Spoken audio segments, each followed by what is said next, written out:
नमस्कार दोस्तों, मेरा नाम है विशाल और आपका ब्रेन स्पार्क अकेडमी में स्वागत है। हम पढ़ रहे थे 12th क्लास की पॉलिटिकल साइंस कंटेम्प्रेरी वर्ल्ड। उसमें हमने फर्स्ट चैप्टर पढ़ लिया है। अब हम सेकंड चैप्टर के बारे में पढ़ेंगे, द एंड ऑफ बायोपोलैरिटी। ठीक है, द्विध्रुवीयता का अंत इसे हम बोलते हैं। तो आज तुम नोटिस करोगे कि आज मैंने हिंदी में भी लिखा हुआ है। तो एक स्टूडेंट मेरे से बोल रहा था कि भैया मेरे को इंग्लिश में भी हिंदी में चाहिए, थोड़ा समझ में आ जाएगा अच्छे से, इसलिए मैंने हिंदी में थोड़ा टाइप के लिखा हुआ है इसके अंदर। ठीक है, तो आज हम स्टार्ट करते हैं वाला चैप्टर हम बिना समय बिता टाइम वेस्ट करते हुए। तो फर्स्ट है हमारा द बर्लिन वॉल। इसके अंदर फर्स्ट टॉपिक आता है हमारा द बर्लिन वॉल।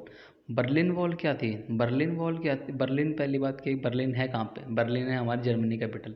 अब जर्मनी कहाँ पे है? हमारी यूरोप साइड में। ठीक है, तो अब ये बर्लिन वॉल थी। बर्लिन वॉल क्यों बनाई गई थी? बर्लिन वॉल क्या थी? जैसे ये जर्मनी है, ठीक है, मैं मान लेता हूँ जर्मनी है।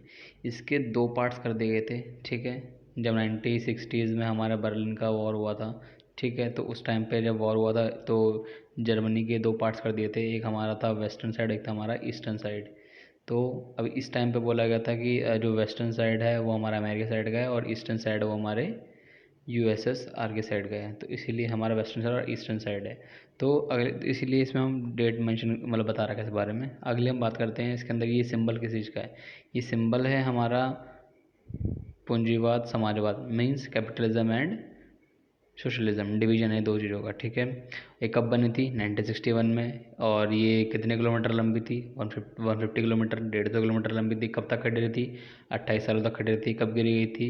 9 नवंबर 1989 में। तो ये जो मेंशन है कुछ डेट हैं कि ये सिंबल किस चीज़ का है, ये बनी कब थी, या ये कितने किलोमीटर लंबी है, या कितने साल तक रही थी, और कितने कब गिराई गई थी, ये डेट याद रखना बहुत ज़रूरी है। क्योंकि ये क्वेश्चंस में मतलब एग्ज़ाम्स में ये आते ही आते हैं, मोस्ट ऑफ द टाइम का मैंने चेक किया और आते हैं। ठीक है, तो हमने ये पढ़ लिया हमारा चैप्टर 2 का ये first topic Berlin wall. I hope समझ में आया होगा आपको। ठीक है, चलो अगला टॉपिक पढ़ते हैं हम। What was the Soviet system?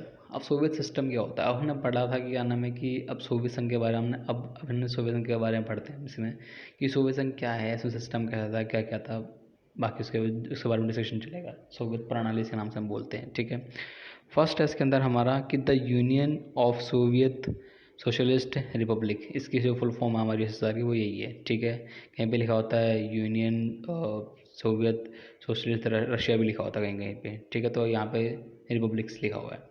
The coming to the after the socialism revolution. अब क्या हुआ था कि ये सोवियत जो सिस्टम था या सोवियत सोशलिज्म था, ये कब कब आया था हमारा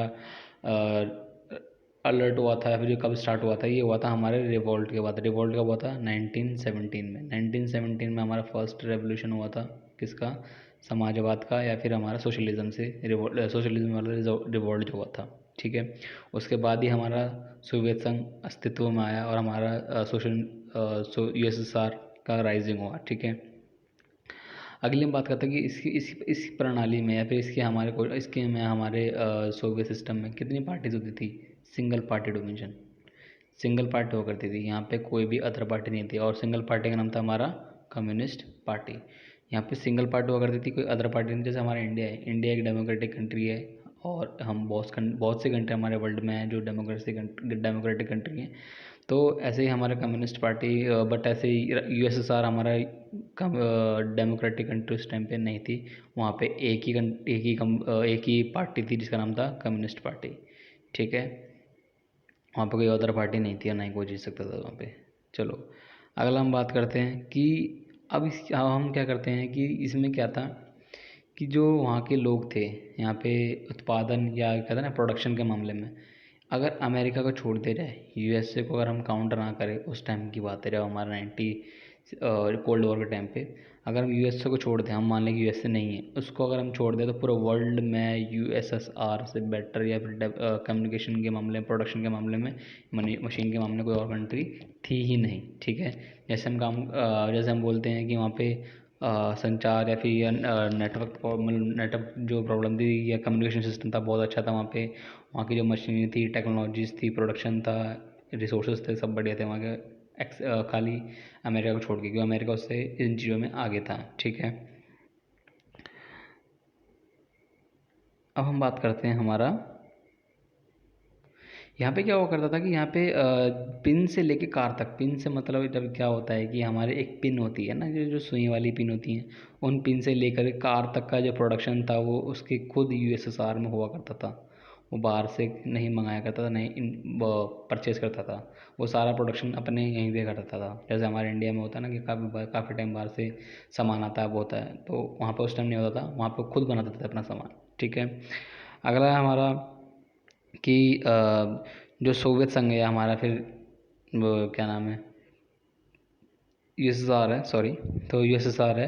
वहाँ की जो गवर्नमेंट थी वो लोगों को फैसिलिटीज़ प्रोवाइड करवा देती, जैसे हेल्थ फैसिलिटीज़, हॉस्पिटल फैसिलिटीज़ और स्कूल को एजुकेशन सिस्टम, बहुत अच्छा सिस्टम था वहाँ का। और एक बहुत अच्छी बात थी वहाँ पे कि अनएम्प्लॉयमेंट नहीं थी। अनएम्प्लॉयमेंट जिस कंट्री में नहीं होती उसका डेवलपमेंट होना बहुत आसान होता है, क्योंकि उसको ज़्यादा प्रॉब्लम फेस करनी नहीं पड़ती। जिस कंट्री में अनएम्प्लॉयमेंट ज़्यादा होता है उसको बहुत प्रॉब्लम फेस करनी पड़ती है, अकॉर्डिंग टू इकोनॉमिक्स, एक उसकी जो इकोनॉमी होती है, या अकॉर्डिंग टू उसकी किसी भी रेशियो में काउंट किया जाता है, तो ऐसी अनएम्प्लॉयमेंट उसमें अगर ज़्यादा है तो हर चीज़ में प्रॉब्लम फेस करनी पड़ती है। अगर नहीं है तो उसके लिए बेनिफिशियल है, हर कंट्री के लिए होता है ना, ये इंडिया के लिए नहीं है, ना यूएसएसआर के लिए, हर किसी कंट्री के लिए होता है। तो उस टाइम पे हमारे यूएसएसआर अनएम्प्लॉयमेंट नाम की चीज़ ख़त्म थी, वहाँ पे थी ही नहीं। ठीक है। तो अब हम बात करते हैं, हमने दो टॉपिक्स के बारे में पढ़ा, अभी आपने देखा होगा, हमने पढ़ा ये बर्लिन वॉल, फिर हमने पढ़ा ये सोवियत सिस्टम के बारे में। अब हमने इसके जो ये दोनों टॉपिक मैंने पढ़े, अब इसमें से हम थोड़ा जो कुछ क्वेश्चंस निकले हम उसके बारे में थोड़ा डिस्कशन कर लेते हैं। फर्स्ट क्वेश्चन है हमारा, what did the Berlin wall fall, मतलब हमारी जो बर्लिन की दीवार है कब गिराई गई थी, मतलब कब गिरी थी बर्लिन की दीवार, हमारी बर्लिन की दीवार गिरी थी 1989 में। एक क्वेश्चन और इसके अंदर बनेगा कि कितने किलोमीटर लंबी थी, 150 किलोमीटर लंबी थी। ठीक है। या पूछ लिया जाएगा कि ये जो वॉल थी कब बनी थी, ये बनी थी हमारी 1961 में। ठीक है। पूछ लिया जाए कब तक खड़ी रही थी, तो 2018 तक। तो सारे क्वेश्चन इसमें से कवर हो सकते हैं। ठीक है। इन चारों में से बर्लिन के क्वेश्चन बन सकते हैं।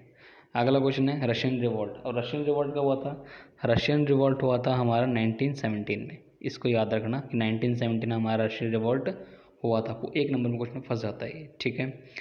अगला क्वेश्चन हमारा आता है कि कम्युनिस्ट पार्टी, जो, सॉरी मैंने आंसर बोल दिया, वो मैं समझाया नहीं, sorry. Which party was ruled in USSR, USSR में कौन सी पार्टी रूल करती थी या शासन करती थी।